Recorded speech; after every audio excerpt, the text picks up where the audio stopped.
I was just chilling in my apartment when my phone lit up with my mom's contact pic. My mom never calls after 9 p.m. Like it's basically her religion to be in bed by 10 o'clock. So I immediately got that weird stomach drop feeling. I answered with my heart literally pounding, assuming someone was in the hospital or worse. She just said, "Hi, sweetie. Are you alone right now?"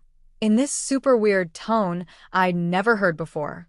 I said, "Yeah, my roommate was out of town visiting her boyfriend." She took this deep breath and was like, "Good.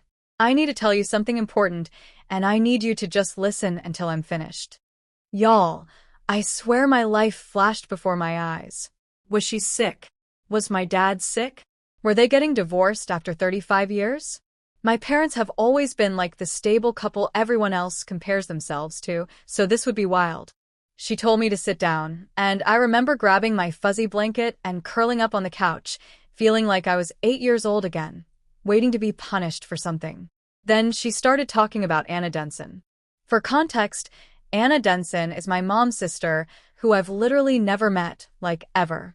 She lives across the country, and they had some huge falling out before I was born.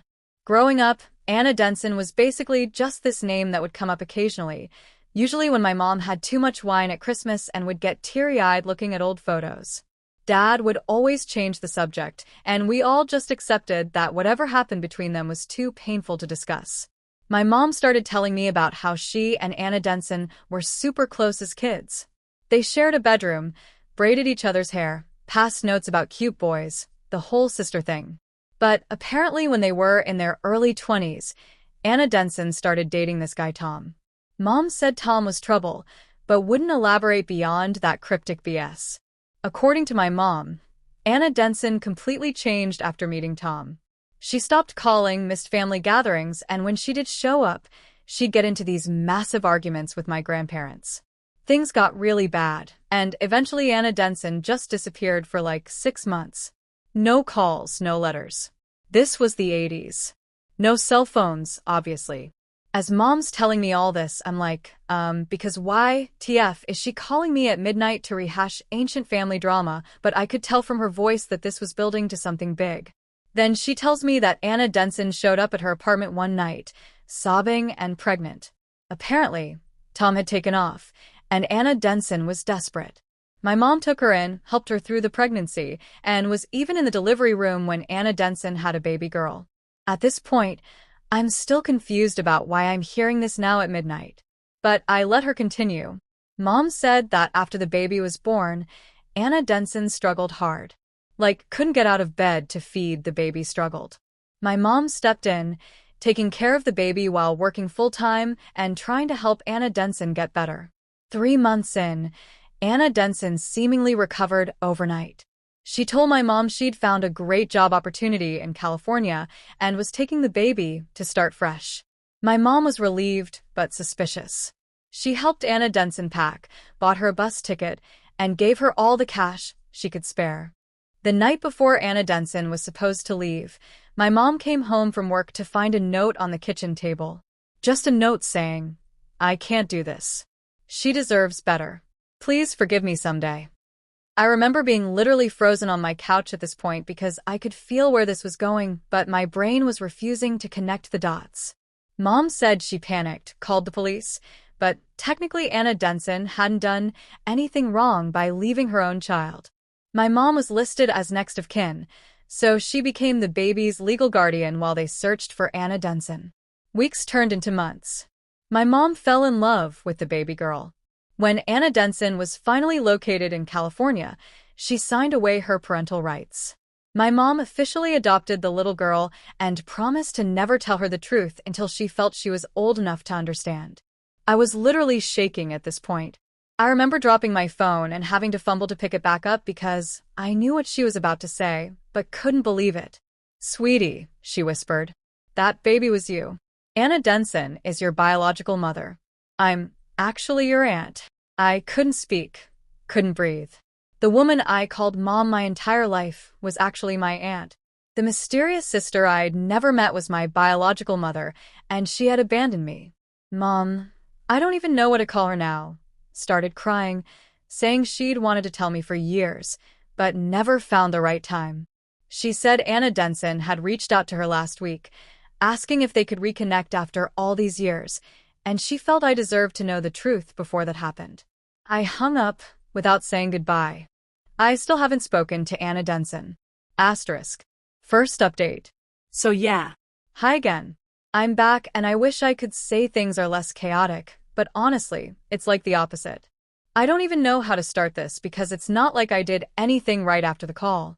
I literally just sat on my couch in the dark wrapped in my gross old hoodie doom scrolling through Instagram reels and trying not to think about it, which, spoiler, didn't work. I slept maybe 2 hours max, woke up with that gross taste in your mouth when you know you're about to cry again. And I just kept moving. Went to the kitchen, made coffee, stared at the fridge like it was about to explain something to me. I think I texted my roommate Megan at some point just like, hope you're having fun. Don't worry about the cat. All good here. Which, lol, what a lie. There were like 3 days where I was just in autopilot mode. I went out, did my normal stuff, but I kept replaying the phone call in my head. Like I'd be at the store, and suddenly I'd remember her voice all shaky and weird, and my chest would just go tight. I kept thinking I should call her back or at least text. But every time I picked up my phone, I just got mad. Like, actually mad, which is not my fault. I'm usually the let's talk it out person. But this felt different. I kept thinking, why now? Why me? Why not just keep it buried forever if you hid it this long? And then I'd spiral into what else did she lie about? Which fun. Love that for me. Megan came back from her boyfriend's on Sunday night, I think. And the second she walked in, she was like, you okay? And I just said, yeah, I'm fine. Because what else do you say? But I guess I wasn't hiding it very well because she kept side-eyeing me while she unpacked her bag and then finally just dropped onto the couch next to me, still wearing her boots, and said, okay, spill. You look like you just found out your cat is a lizard or something. She's not subtle, lol. I don't know why, but I just blurted it all out, not even making it make sense. Just the whole my mom isn't my mom thing. And how she's actually my aunt and Anna Denson is my bio mom and I'm basically the family secret. Megan just sat there letting me talk and she didn't do that thing where people immediately jump in with advice, which I honestly appreciated. She just asked like normal questions, the kind you'd actually ask if your best friend told you something insane. How do you know it's true? Are you going to meet Anna Denson? Do you even want to? Did your mom ever mention anything else weird? And then she asked if I wanted her to stay home for a few days, which was sweet, but I said no. I didn't want her to change her plans for me. I just wanted everything to, I don't even know, go back or fast forward, just not be here. Monday morning, I finally cracked and texted my mom. Do I call her mom? Aunt? I don't know. It's so weird now. Just said, we need to talk. She replied instantly, like she'd been waiting, and asked if I could come over after dinner. I almost said no, but I knew if I didn't get answers, I'd just keep obsessing. So I agreed. The rest of the day was a blur, just me trying not to think about it. But every time my phone buzzed, I jumped. I kept overthinking what I'd say, what I'd ask. But when I got there, I just sat in my car for like 5 minutes, staring at the front door, wondering if I'd feel different. I didn't, not really. But the house felt smaller, like everything inside was a prop now. She answered the door and immediately started fussing, asking if I wanted tea, if I'd eaten, all that stuff. And I just said, can we just sit? I could tell she was nervous. Her hands were shaking a little when she poured herself water, and she kept glancing at me like I'd explode. I started with the obvious. Why tell me now? Why not just never? And she just looked so tired, honestly, like she'd aged 10 years since last week. She said she'd wanted to tell me for years, but every time she tried, she got scared I'd hate her or that I'd leave. And she just kept putting it off. Then Anna Denson reached out, and she panicked. Thought if I found out from anyone else, it would be worse. Which, I don't know, may be true, but it still sucked. I kept pushing. I wanted details. Like, what was so bad about Tom? Why did Anna Denson leave me? Was she on drugs or something? And my mom, I'm just going to call her mom for now because it's how I feel, hesitated. Then said Tom was the kind of guy who isolated people. He convinced Anna Denson that their parents hated her, that nobody cared about her, that she was the black sheep, and he was the only one who understood. My mom said she tried to warn her, but it just made things worse, and their parents basically gave up trying to get through to her. Then when Anna Denson got pregnant, Tom bailed and Anna Denson spiraled. It wasn't drugs, it was depression. Real scary depression. And nobody in the family really knew how to help because nobody talked about mental health back then. Her words, not mine. The thing that got me though was when she said Anna Denson had always been jealous of her. She said it quietly, like she didn't want to admit it. But then she told me about little stuff. How Anna Denson would copy her clothes, her handwriting, even the way she did her hair. Apparently their mom, my grandma I guess, always compared them. Told Anna Denson she should be more like her perfect big sister. So when my mom took me in, Anna Denson saw it as her losing again, like she was failing at life, and my mom was winning by default. So yeah, apparently my whole existence is like the final round in their sister competition. That made me so mad. I didn't even know how to answer. I asked if she ever thought about telling me when I was a kid, and she just stared at her hands and said so many times. But every time she chickened out. At that point, I just kind of lost it. Not screaming, but I told her it felt like my whole life was a lie, like I was just a prop in their drama. I said, "Do you even get how messed up this is? You just decided for me forever, and now I don't know who I am." She started crying again, but I just sat there. After a few minutes, she wiped her face and told me Anna Denson wanted to meet me. Said she'd emailed her and asked if she could reach out. And Anna Denson wrote back a long letter. Mom said she hadn't read it, just forwarded it to me. Said she thought it should come from her directly. I checked my email on my phone, and there it was. Subject line for you. I didn't open it. I just stared at it and then put my phone face down. I asked Mom what she wanted me to do, and she said she honestly didn't know. She said she'd support whatever I decided, but she hoped I'd at least read the letter because Anna Denson had been carrying guilt for years, which, I don't know, maybe, but I also feel like that's her problem, not mine. I left pretty soon after. She tried to hug me, but I stepped back and she just let her arms drop. I could tell I hurt her, but like, bitch, I was hurt too. So I went home and Megan was in the kitchen, and she just handed me a bowl without asking any questions, which is why I love her. We ate in silence, just scrolling through our phones, and for a few minutes it almost felt normal. The next morning, I woke up to like 6 texts from my mom, just checking in, asking if I was okay, telling me she loved me. I spent the whole day at the park just walking for hours, listening to random playlists, and trying not to think. At one point, I saw a mom with a little girl, and I almost laughed because it felt so fake, like, how do people just go on like nothing happens? Megan kept asking if I'd read the email, and I kept saying no. But finally, after 3 days, I caved. I waited until she was out, poured a huge mug of tea, sat on the floor with my laptop, and opened it. The letter was long and clumsy. Anna Denson wrote about how sorry she was, how she wished things were different, how she thought giving me up was the right thing, how she was scared of being her mom, how she watched my mom raise me from a distance sometimes, which made my skin crawl a little. Like, what does that even mean? Was she stalking me or just like checking in with family? She said she was in therapy now, that she'd spent years rebuilding her life, and that she wanted to meet me if I was willing, but understood if I didn't. Here's the thing that really pissed me off, though. She kept saying, "I hope you can forgive me," but never really explained why. Like, she talked about being scared, about Tom being awful. But she never said, "I left because of this specific thing." Just a lot of vague stuff about not being ready, feeling lost, being overwhelmed. And then she ended it with, "I love you in my own way." What does that even mean? In my own way? Like passively from a distance? I don't know. I told Megan everything and she just nodded and said, "Yeah, that's a lot." She asked if I wanted to reply, and I honestly didn't know. Part of me wanted to send back a whole essay about how she doesn't get to just drop in now that I'm an adult and expect me to be grateful. Another part of me just wanted to block her and move on. But the more I thought about it, the more I realized I needed to at least see her. Not for her, for me. I just needed answers. I needed to see her face, hear her voice, ask her all the stuff nobody else could answer. So, I sent a short reply. Just said, I got your letter. I have questions. I'll meet you, but I'm not promising anything.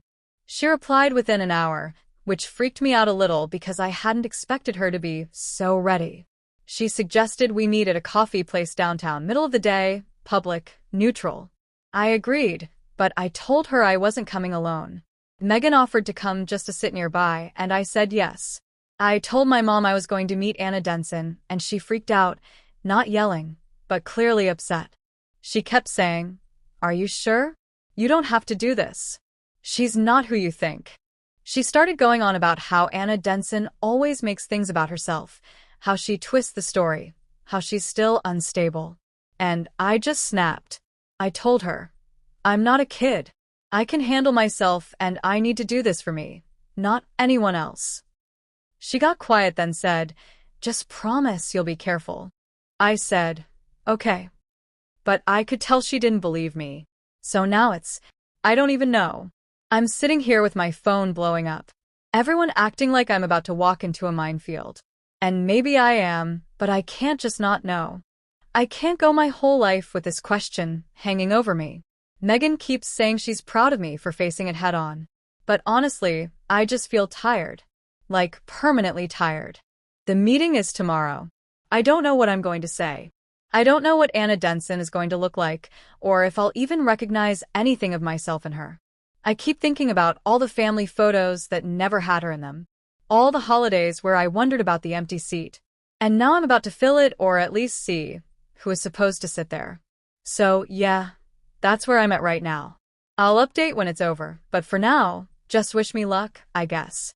If you've been through anything even remotely similar, I'd love to hear how you handled it because honestly, I feel like I'm winging it and everyone else has a script I never got. Asterisk. Second update. Okay, so I promised an update and now I'm sitting here eating dry cereal out of a coffee mug at 2 a.m. because I can't sleep and my brain is running like a broken washing machine. I guess this is what y'all wanted, right? NGL, I'm still processing and I kind of wish I could just shut it off, but nope, my head is just full of random flashes and everything everyone said, and what I said, and what I should have said, you know. Anyway, here's the story because wow, it got messier than I thought possible.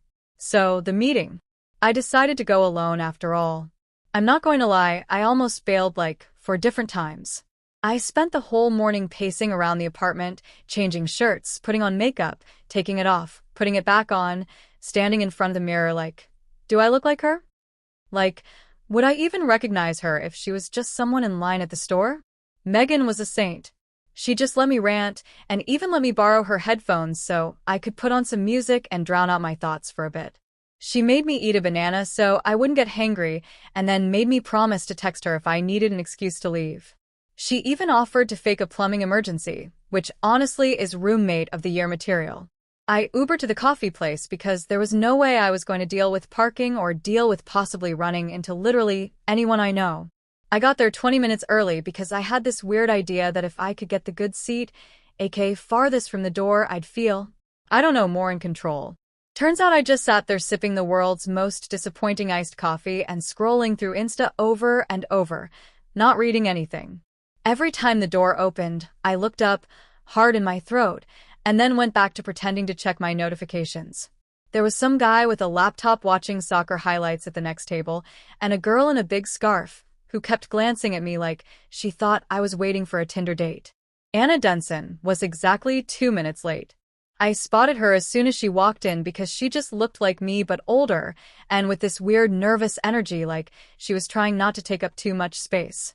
She hesitated by the door scanning the room, then saw me, and sort of half smiled.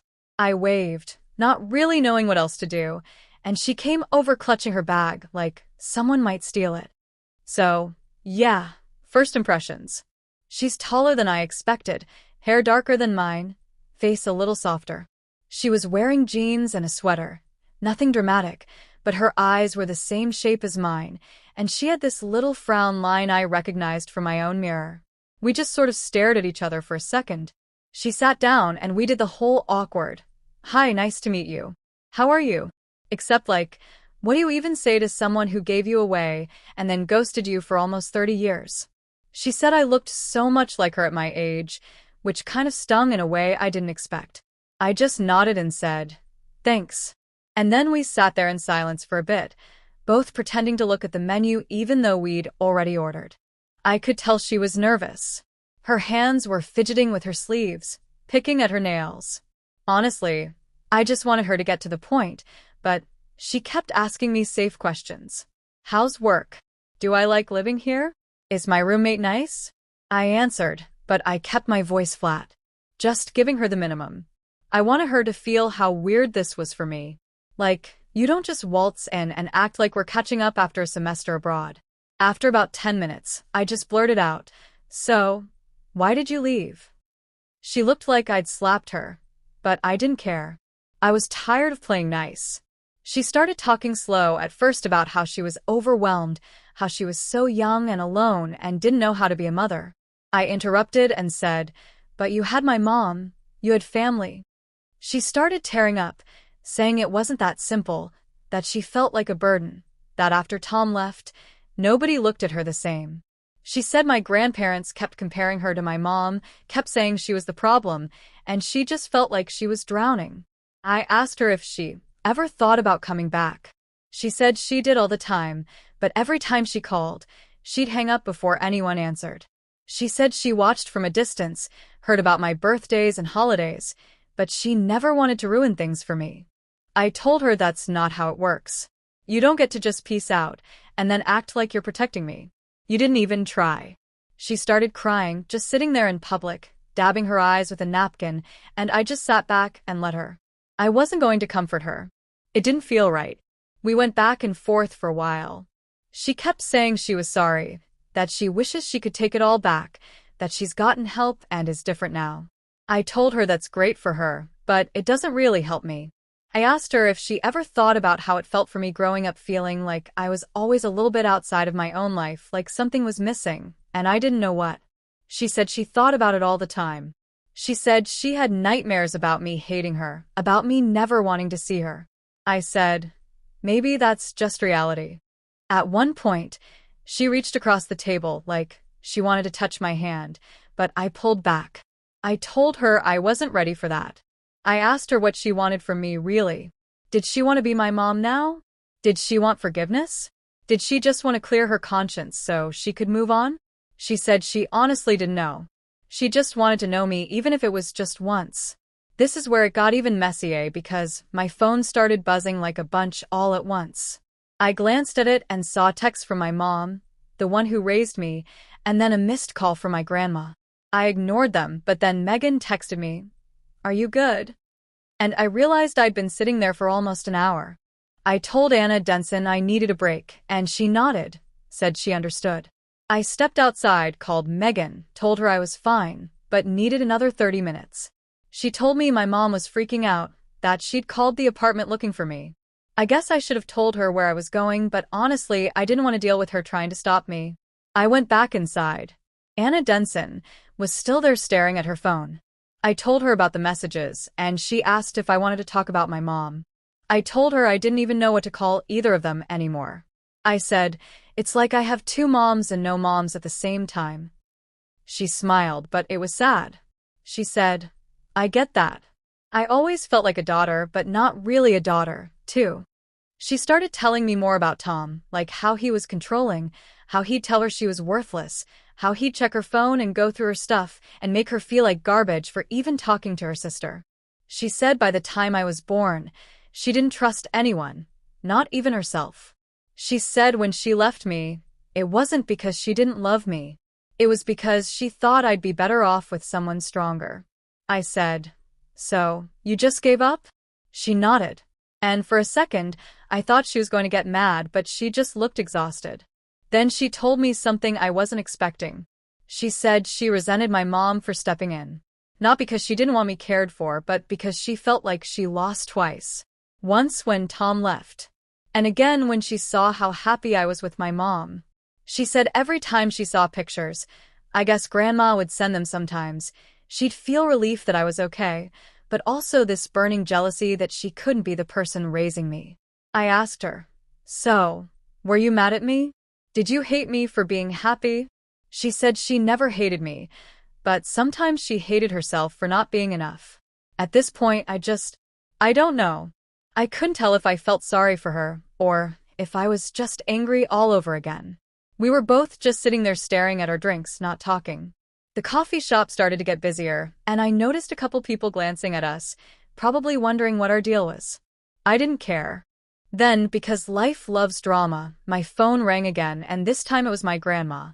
I picked up just to stop the buzzing, and she immediately started asking if I was okay, if I was safe, if I needed a ride home. I told her I was fine, that I was with Anna Denson, and she just sighed and said, "You know how your mother gets." I said, "Which one?" And she went quiet. Then she said, "Just come for dinner tonight if you can. We all need to talk." I told her I'd think about it, hung up, told Anna Denson about the dinner invite. She looked nervous, said she hadn't seen her parents in years, not since she signed the papers. She asked if I wanted her to come. I said I didn't know, but maybe it was time for everyone to stop hiding. The last half hour was a blur. We talked about stupid stuff. Favorite movies, music, foods we hate. She laughed when I said I still can't eat Brussels sprouts. Said it was genetic. I could see little pieces of myself in her, which was honestly the weirdest part of all. At the end, we just kind of sat there, neither of us wanting to leave first. She finally stood up, slung her bag over her shoulder, and said she hoped I'd call her again. I said I'd think about it. She nodded, then just walked out. No hug, no tears, just gone. When I got home, my mom was waiting in the kitchen. I could tell she'd been crying. Her eyes were red, and her nose was all puffy. She just looked at me, waiting. I put my bag down and sat across from her at the table. She asked if I was okay, if Anna Denson had said anything weird. I told her everything, not sparing the messy parts. She got defensive, said Anna Denson always played the victim, that she'd always blamed everyone else for her problems. I told her it sounded like everyone in this family had been blaming everyone else for a long time, and maybe that's why I never knew the truth. She started to argue, but I just held up my hand. I said, "I'm not picking sides. I just want the truth." She said the truth was that she tried her best, that she loved me, and that if she could do it all over again, she'd still choose me. I told her I believed her, but that didn't mean I wasn't angry. Megan came home in the middle of all this and just quietly put her headphones on and went to her room because, yeah, who wants to walk into that? Later, she texted me from literally 10 feet away, asking if I needed ice cream or to scream into a pillow. I just sent her back the skull emoji. I went to the dinner at my grandparents' house because, at this point, why not just rip the Band-Aid all the way off? Everyone was there. My mom, Anna Denson, Grandma, Grandpa, even my cousin Riley, who just kept making awkward jokes about family reunions. The tension was wild. Grandma kept trying to act normal, passing dishes and asking about the weather, but nobody was eating. Anna Denson barely spoke. My mom kept glaring at her, and Grandpa just sat there staring at his plate. Eventually, Grandma tried to start a real conversation, saying we needed to talk, not just pretend nothing happened. My mom immediately started in, saying Anna Denson had no right to just show up now, that she'd given up her chance, that she was just trying to stir up drama. Anna Denson fired back, saying she'd been pushed out, that nobody ever wanted her there, that she was just doing what everyone expected.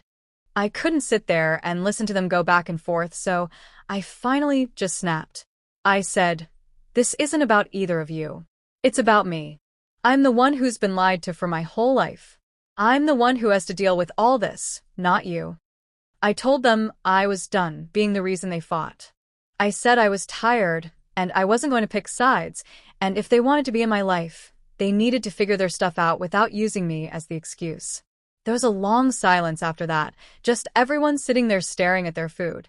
Grandma finally said she was sorry that they'd all failed me in different ways. Grandpa just nodded, still not looking up.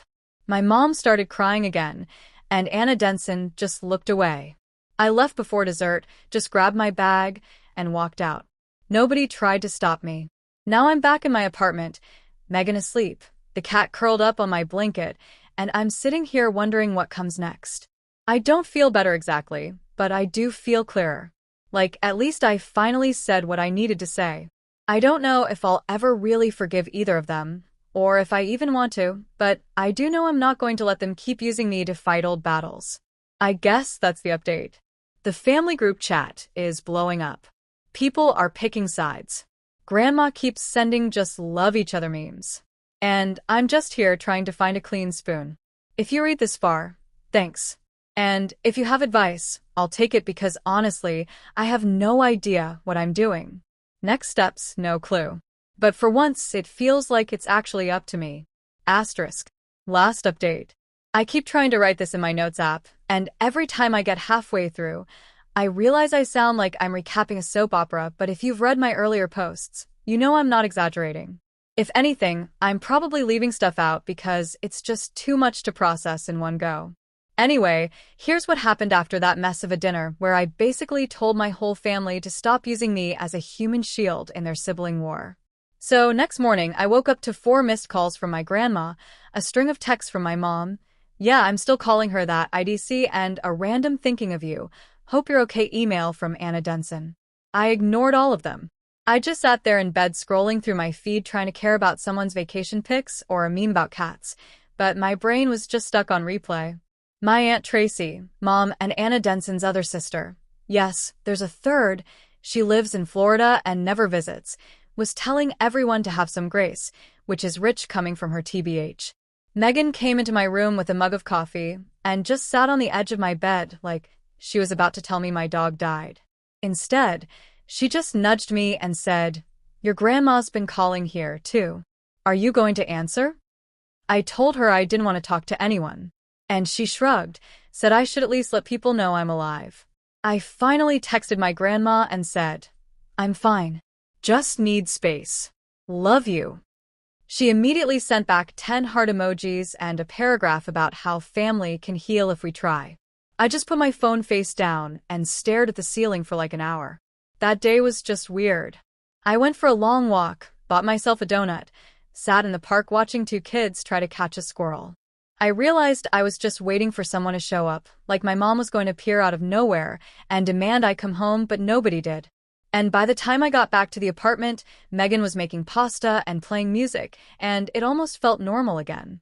She asked if I wanted to watch a movie, and I said yes. So, we watched some dumb comedy and ate pasta out of the pot with forks because we were too lazy to do dishes. It was the first time in days I didn't feel like I was about to snap. But then the next day, everything exploded. I woke up to a voicemail from my grandpa, which is wild because he never calls anyone. His voice was all scratchy. He just said, "Call me when you can. We need to talk." I felt sick listening to it because he sounded so tired, like he'd aged a decade overnight. I waited until afternoon and then called him back, half hoping he wouldn't pick up. He did. And after a long silence, he just said, "I'm sorry you had to find out this way." I asked him what he meant, and he just kept apologizing, saying he should have stepped in, that none of this was fair to me or Anna Denson or my mom. He said Grandma was really struggling, that my mom was barely sleeping, and that Anna Denson had called him crying.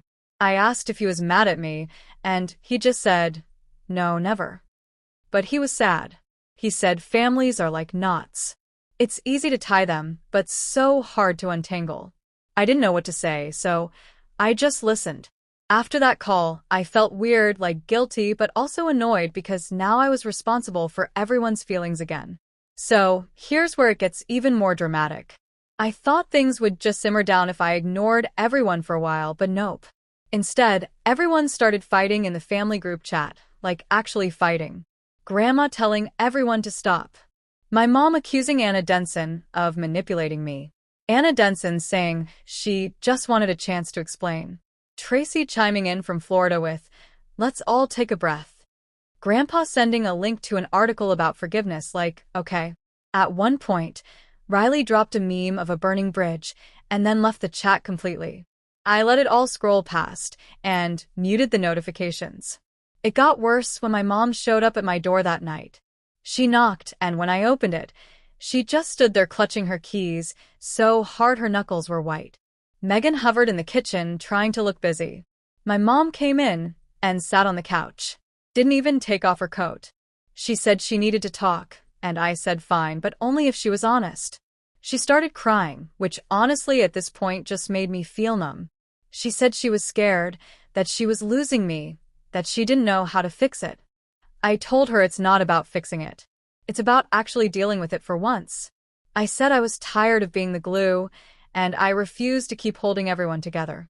She asked if I was going to see Anna Denson again. I said I didn't know. She said if I did, she wanted to be there. I told her that wouldn't happen. She got angry then, not yelling, but her voice sharp. She said Anna Denson always ruins everything and that she's only reaching out now because she wants something. I asked her what that even meant, and she just shook.